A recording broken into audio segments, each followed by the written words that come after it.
Bara Congo, Soki Makambo Oyo Kadima a publié à 82 tricheurs. Soki c'est solo. Bravo. Bravo parce que trop c'est trop. Bah, parlement fantaisiste, surtout au Leka. Vrai parlement fantaisiste, il y a une nomination. Toboy cause parlement, il y a tricheur siko. Après parlement, il y a une nomination. Oyo Kalev. Anomaki batu ebele. Ebele batu nage pas Moïse Katumbi. Ebele batika lagi na FCC. En tout cas, tout oyo tokozo parlement, il y a tricheur T. Celui qui n'a pas encore compris que le Congo a pris une nouvelle tournure est allié. Batu Oyo, les 82 tricheurs, dont 5 gouverneurs, ce qui combien de ministres, PCA. Ce qui besoin d'un argument, parce que c'est l'homme information n'angaï. Kadima, Azana, liste, Batu Bele. Oyo batangi na cadre. Ya koyiba koluka tricher na vote. Mais ma preuve suffisante ezalaki te. Batu oyo Kadima publié azui soin ya ko réunir ma preuve oyo ba transmettre la justice. 5 gouverneurs, 4 ou 5 ministres, 2 PCA, des sénateurs, des députés. C'est une honte si cela se confirmait. Vous avez 8 jours pour aller vous défendre devant la justice parce que boété. Pour le reste, tozaka na cadre masola calendrier.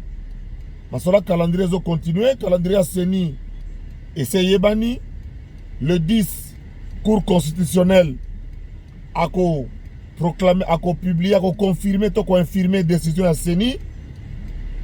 Et puis, le 20, investiture, il y a chef de l'État, Oyo Aza élu, Félix Antoine Tshisekedi Tshilombo. Beaucoup de chefs d'État sont attendus à Kinshasa.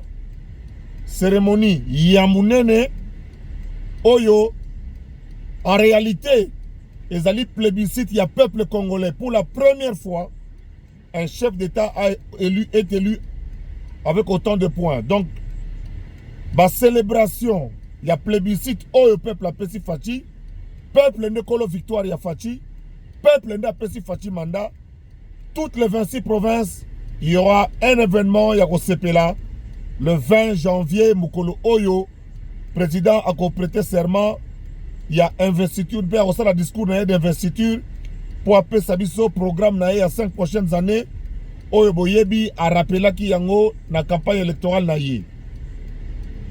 Pour le reste, Oyo Zakari Bababa soué insolocable, mo Jalisi, mo Lamusibi Bembe, yeyo. Nazo continuer. Boza la calme, tout est sous contrôle. Réponse aux alaté, biso tozo continuer au sala musala pour la République. Jusque là, na sengele ote, nazo lobakaka, que Fachinde. Les autres qui déjà à l'île Tokozana, on a parlement Royam Balasima, parlement ya batu ya troubadour te, parlement Tokozambalo, yo ils appellent parlement solo, biso zaka balobeli. Biso na sala mandat nanga déjà na vie, et quand on a palmarès, et quand on a CV. Voilà, si koyo totikeli ba mususu basala pe boulot ba avancer au fur et à mesure. Mais keba, lisu likolo lisu. Idéologie likolo idéologie la longa déjà nzala. Match est bien, on continue avec ceux qui comprennent. Telek. Aux amateurs modernes.